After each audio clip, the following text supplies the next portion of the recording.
Hi class, Miss Stevens here again, video number 3 for the Industrial Revolution. In this video we're going to be having a look at the roots of industrialisation that were already in existence in pre-industrial society. So you've just heard about how what life was like for people living in the medieval period and in the pre-industrial period, and now we're going to have a look at why that life contributed to the Industrial Revolution occurring. So for a start we're going to have a look at new markets. And out of this sort of traditional and apparently sort of fairly unchanging world, we get the seeds of modern industry. And although, as I said before, most people do live in the countryside, there were cities that were flourishing as early as the 13th century in northern Italy, later in Holland and Belgium, and then England. And these new towns were set apart from the old manor system that we saw in an earlier video. And so what we see is the feudal system becoming less important. When people are no longer tied to the land and they no longer have feudal obligations to provide services in return for that land, merchants and craftspeople in towns and cities can find new jobs. And this is in providing and producing handcrafted goods in workshops, and they trade their labour for money. Most of these trades and crafts, like cloth weaving, masonry, which is stonework, or furniture making, were very labour intensive. So from our perspective, production was quite low and slow, but still there was a huge demand for a lot of these kinds of things. And so we see cities and towns as places where markets are thriving. Places like Venice in northern Italy become known for glassware, banking, and shipbuilding. And we have a very well-known family called the Medicis, who are an international banking family, and they end up ruling a place called Florence. And they patronize great works of art by people like Michelangelo or Leonardo da Vinci, or amazing buildings to be constructed. And these sorts of families provide a massive boost to an era called the Renaissance, and this is a French word that means the rebirth of learning. It's basically a time where Europeans are sort of rediscovering classical Greek and Roman knowledge. They're exploring the world that they could see around them, and particularly ends up challenging a lot of the teachings of the Catholic Church, which had, during the medieval period, very, very tight control to reading and writing, and of course therefore to knowledge for many centuries before. And so you can see here some images of the beautiful crafts work that is produced as a result of families like the Medicis. Pre-industrial cities like Florence, you can see here the dome of a very well-known building in Florence, becoming centres and hubs of learning, of craft production, inventions of a mechanical nature, and new ways of engineering. So families like the Medicis become rich off of the back of trade, and they want to be seen as important, just the same as feudal nobles are seen as important. And this leads them to trying to display their wealth and their class by commissioning beautiful works of art and architecture to be made in their name, and they thought to so prove their right to be classed amongst similar groups of people as the traditional feudal nobles. Lots and lots of inventions are made during the pre-industrial period that really, again, give that boost to learning and exploration, although there are certainly many, many more in the Industrial Revolution itself. But these sort of incremental innovations do contribute to that. So the first thing I've got for you here is a replica of Galileo's design for a mechanical clock. And you can see it's got lots of big sort of wheels that all teeth together. And down here, a pendulum that's swinging. And so it's like a little machine.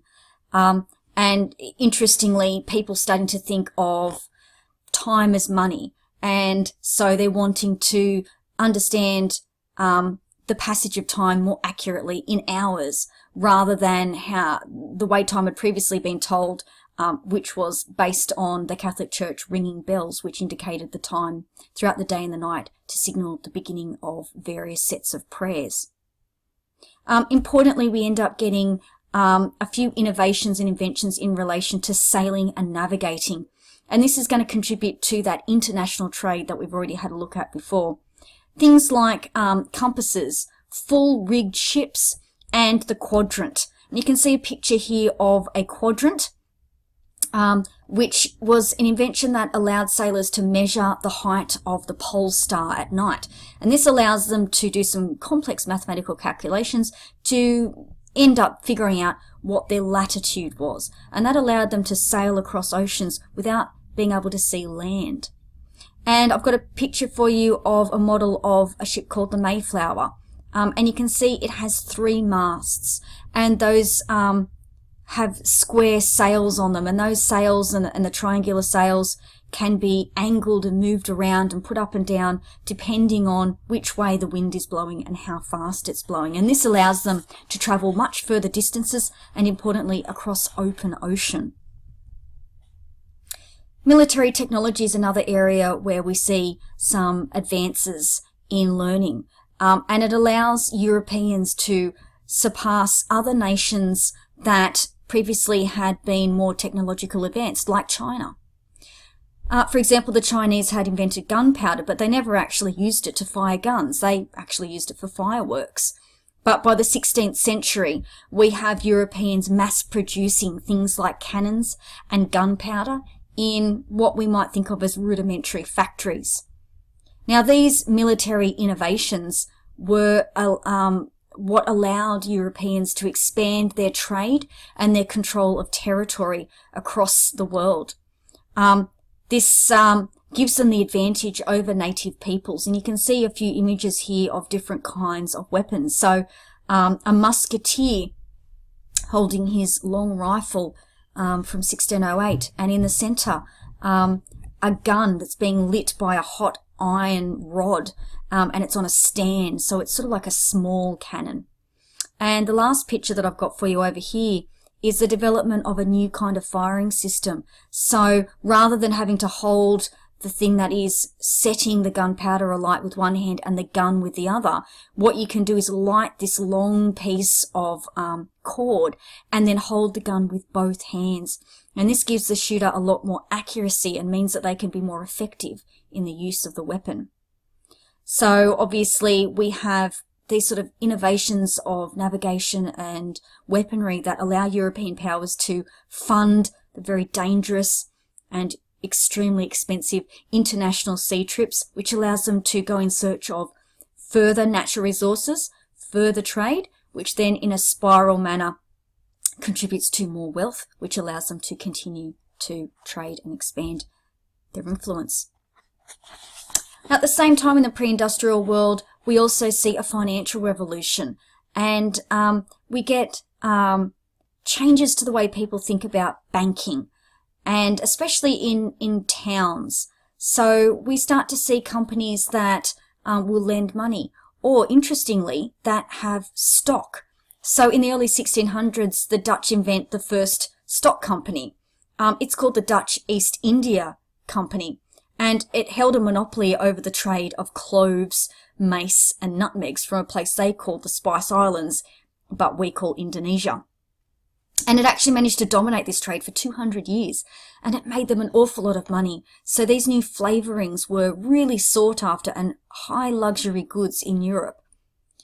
Now, they were the first company that was financed by selling stock to the public. So what they did was they allowed stockholders to be partial owners in their business or in a particular trade run. And they end up creating a new special kind of marketplace called the stock market. So they're not actually trading in items, but in a share of the business.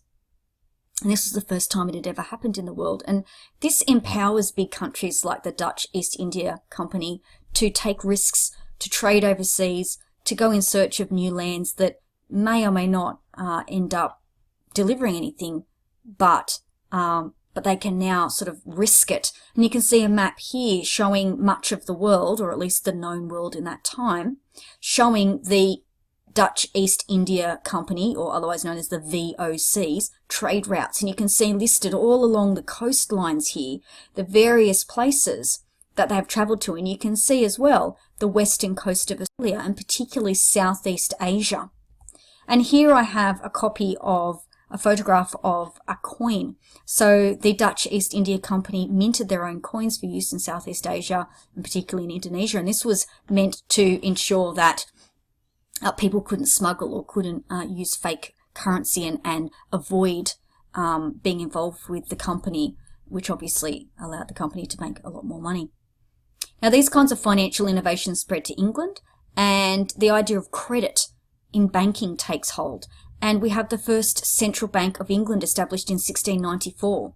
Now, in the past, banks would keep the money that people had deposited safe on the premises, but they never used the money for anything else. They just kept it safe. Now, the Bank of England began to issue and encourage credit. And so more and more we get people being able to deposit money or to be able to take out a loan for a fee. And this means that businesses can use someone else's money to launch a new business venture, which hopefully would pay off, and then they can pay back the money, plus they would make a profit. And this means that risks can be taken. And of course, it contributes to a huge increase in global trade, and particularly in European wealth, once these risky business ventures pay off. And lastly, we're going to have a look at the cottage industry. So, obviously already looked at the cottage industry, and here is an image of what it may have looked like in a particular rural family's household. And you can see a number of women inside the home, and you can tell that this is not a factory but rather inside the home. If you take a close look, you can see one lady is actually cooking dinner in a big iron pot, and a child is seated next to her. And each of the women, the three women, are engaged in a different process of making thread and spinning it and then turning it into cloth. So the inventions that were going on in finance were also likewise seen in the cottage industry, where you're getting people starting to innovate and be able to expand this cottage industry. Now, in the pre-industrial era, this is quite limited, but it sparks a new way of making products. And so even though this is on a small scale, it ends up being on a really huge scale later on when people start to standardize the processes and place them all into one location at one time.